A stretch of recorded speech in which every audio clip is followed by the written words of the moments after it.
ಮಕ್ಕಳೇ, ಒಂದು ಭಯಂಕರವಾದಂತಹ ಅರಣ್ಯ ಸಂಪತ್ತಿನಿಂದ ತುಂಬಿ ತುಳುಕುತ್ತಿತ್ತು ಆ ಅರಣ್ಯ. ದೊಡ್ಡದಾದಂತಹ ಮರಗಳು, ಚಿಕ್ಕದಾದಂತಹ ಮರಗಳು, ಹಣ್ಣು ಹಂಪಲೆಗಳಿಂದ ಕೂಡಿದಂತಹ ಮರಗಳು, ಹೂಗಳಿಂದ ಕೂಡಿದ ಮರಗಳು. ಸುಂದರವಾದಂತಹ ಅರಣ್ಯದಲ್ಲಿ ಕಾಡು ಹಂದಿಯ ಮರಿಯೊಂದು ಓಡಾಡುತ್ತಾ ಇತ್ತು. ಆ ಸಂದರ್ಭದಲ್ಲಿ ಹುಲಿಯೊಂದು ಅಲ್ಲಿ ಬರುತ್ತದೆ. ಆ ಕಾಡು ಹಂದಿಯ ಮರಿಯನ್ನು ನೋಡುತ್ತದೆ. ಓಹೋ, ಇವತ್ತು ತನಗೆ ಆಹಾರ ಸಿಕ್ಕಿತು, ತುಂಬ ಒಳ್ಳೆಯ ಆಹಾರ ಎಂಬುದಾಗಿ ಆ ಕಾಡು ಹಂದಿಯ ಮರಿಯನ್ನು ಹಿಡಿಯಲು ಮುಂದಾಗುತ್ತದೆ. ಆ ಕಾಡು ಹಂದಿಯ ಮರಿಯೂ ಕೂಡ ರಕ್ಷಣೆಗಾಗಿ ಓಡುತ್ತದೆ, ಜಿಗಿಯುತ್ತದೆ, ಹಾರುತ್ತದೆ, ಓಡ್ತಾ ಹೋಯಿತು. ಅದರ ಹಿಂದೆ ಈ ಹುಲಿ ಹೋಗ್ತಾ ಇದೆ, ದೊಡ್ಡದಾದಂತಹ ಹುಲಿ. ಎಷ್ಟು ದೂರ ಹುಲಿ ಅಂದರೆ ಕಡಿಮೆ ಓಡುತ್ತದೆಯೇ, ಆದರೆ ಆ ಮರಿಯೂ ಕೂಡ ತನ್ನ ಶಕ್ತಿಯನ್ನು ಮೀರಿ ಓಡಾಡಿ ಕೈಗೆ ಸಿಗುತ್ತದೆ ಎನ್ನುವಷ್ಟರಲ್ಲಿ ಆ ಕಾಡು ಹಂದಿಯ ಮರಿಗೆ ಒಂದು ನದಿಯ ಮೇಲೆ ಬಿದ್ದಂತಹ ಮರವೊಂದು ಕಂಡಿತು. ಆ ಮರವನ್ನು ಏರಿತು. ಕಾಡು ಹಂದಿಗಳು ಮರವನ್ನು ಏರಿ ಆ ದಿಂಬದ ಮೇಲೆ ಕುಳಿತುಕೊಳ್ಳುವಷ್ಟರಲ್ಲಿ ಹುಲಿಯು ಸಹಿತ ಸಾಹಸಿ, ಅದು ಮರವನ್ನು ಹತ್ತುವಂಥದ್ದು. ಅದು ಕೂಡ ಹೋಗಿ ಆ ಮರವನ್ನು ಹತ್ತಿ ಇನ್ನೇನು ಆ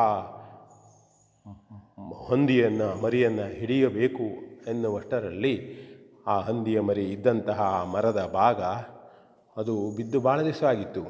ಹಳೆಯ ಮರ ಮುರಿದು ಕೆಳಗೆ ನದಿಯಲ್ಲಿ ಬಿತ್ತು.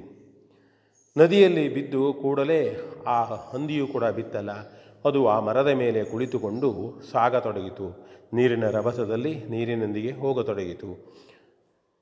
ನಂತರದಲ್ಲಿ ಈ ಹುಲಿ ಮತ್ತೆ ಪುನಃ ಕೆಳಗೆ ಬಂದು ಆ ನದಿಯ ಪ್ರವಾಹದ ಮುಖವಾಗಿಯೇ ಆ ಹಂದಿಯ ಮರಿಯನ್ನು ಹಿಡುವುದಕ್ಕಾಗಿ ಹೋಯಿತು.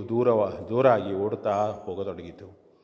ಹಾಗೆ ಹೋದಾಗ ಆ ಹಂದಿಯ ಮರಿ ನಿಧಾನವಾಗಿ ಆ ಮರದ ದಿಮ್ಮಿಯ ಸಹಾಯದಿಂದ ಅಲ್ಲಿ ಹೋಗಿ ಭೂಮಿಯ ಮೇಲೆ ಹಾರುತ್ತದೆ.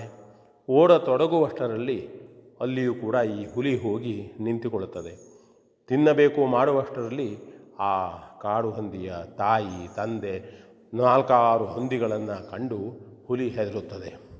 ಓಹೋ, ಇವರೆಲ್ಲ ಸೇರಿದರೆ ತನ್ನ ಕೆಲಸ ಮುಗಿತು ಅಂಥೇಳಿ ಹುಲಿ ಅದನ್ನು ಬಿಟ್ಟು ಹಿಂದಿರುಗುತ್ತದೆ.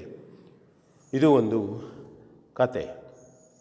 ಇಲ್ಲಿ ನಾವು ತಿಳಿದುಕೊಳ್ಳುವುದು ಅಂತಂದರೆ, ಮನುಷ್ಯ ಯಾವಾಗಲೂ ಮುಂದಾಲೋಚನೆಯನ್ನು ಮಾಡಬೇಕು.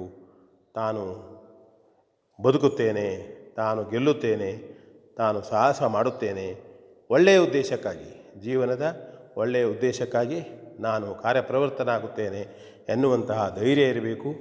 ಮಾಡುವ ಕೆಲಸದಲ್ಲಿ ಭರವಸೆ ಇರಬೇಕು ಎನ್ನತಕ್ಕಂಥದ್ದು ಒಂದು ನೀತಿ.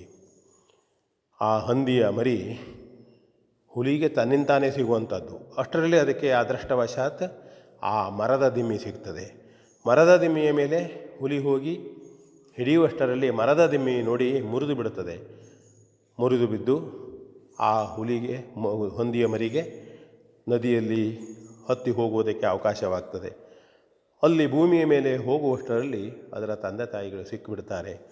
ಹಾಗಾಗಿ ಮನುಷ್ಯನಿಗೆ ಕಷ್ಟ ಬಂದಾಗ ಹೆದರದೆ ಹೋದರೆ ರಕ್ಷಣೆ ಉಂಟು, ಮತ್ತು ಆ ಧೈರ್ಯದಿಂದ ಹೋದಾಗ ಗೆಲುವು ಉಂಟು ಹೇಳತಕ್ಕಂಥದ್ದು ಇಲ್ಲಿ ನಮಗೆ ಒಂದು ನೀತಿ ಕಾಣುತ್ತದೆ. V N Bhagwat, Baraballi.